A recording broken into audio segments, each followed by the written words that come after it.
RGPD, attention à l'intérêt légitime du responsable du traitement. Alors, vous savez que, si vous suivez un petit peu cette chaîne, vous savez que pour pouvoir traiter des données à caractère personnel, vous devez avoir ce que j'appelle une base légale. C'était l'article 6, c'est-à-dire que vous devez être dans un des 6 cas qui autorisent le traitement de données à caractère personnel. Alors, on a tous entendu parler du consentement. Le consentement, c'est juste une base légale parmi toutes les bases légales qui sont utilisées. Et la dernière base légale, c'est l'intérêt légitime du responsable du traitement, et je vous invite à faire extrêmement attention à l'utilisation de cette base légale. Alors, il y a des cas évidemment dans lesquels on peut l'utiliser, je ne dis pas qu'on ne peut pas l'utiliser dans tous les cas, mais faites très attention. Pourquoi? Parce que j'ai vu beaucoup d'excès à ce titre, d'entreprises qui disaient, voilà, plutôt que d'utiliser le consentement, on va utiliser l'intérêt légitime, on a une obligation légale de traiter des données à caractère personnel, on va utiliser l'intérêt légitime, etc., etc.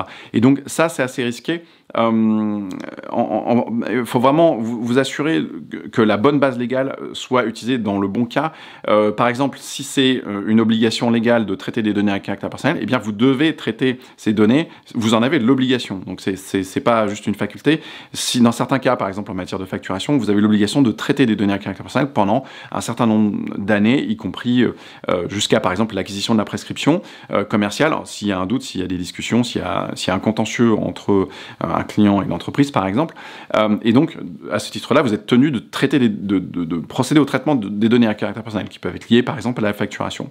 Donc si vous utilisez l'intérêt légitime dans ces cas-là, eh bien, vous allez vous heurter à une tonne de problématiques, à une tonne de conséquences qui vont découler de cette base légale qui n'est simplement pas la bonne, sur les délais d'utilisation des données, sur éventuellement le volume de données traitées, etc., etc. Donc, le problème, c'est que la base légale va avoir un impact sur beaucoup d'autres éléments dans le RGPD, y compris l'article 5 avec tous les principes généraux, y compris les délais de traitement des données, etc., etc. Donc, il faut vous assurer que votre base légale soit bien la bonne, et faites attention à la dérive qui, on a vu ça vraiment juste après l'entrée en vigueur du règlement européen.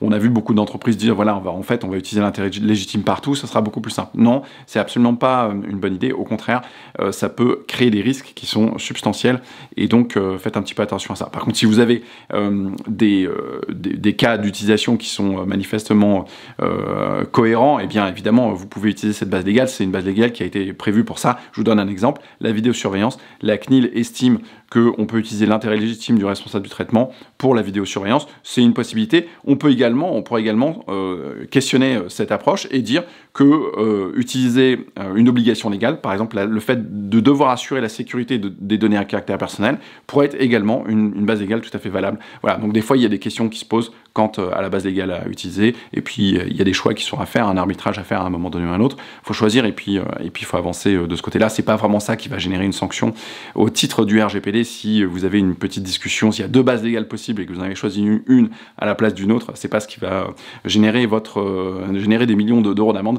C'est plutôt le fait de vraiment d'avoir mal géré l'intégralité de vos bases légales qui là peut être problématique de ce côté-là. Donc voilà, donc il faut faire quand même bien attention à utiliser la bonne base légale, et si c'est pas clair pour vous, eh bien venez jeter un petit œil à nos formations. Je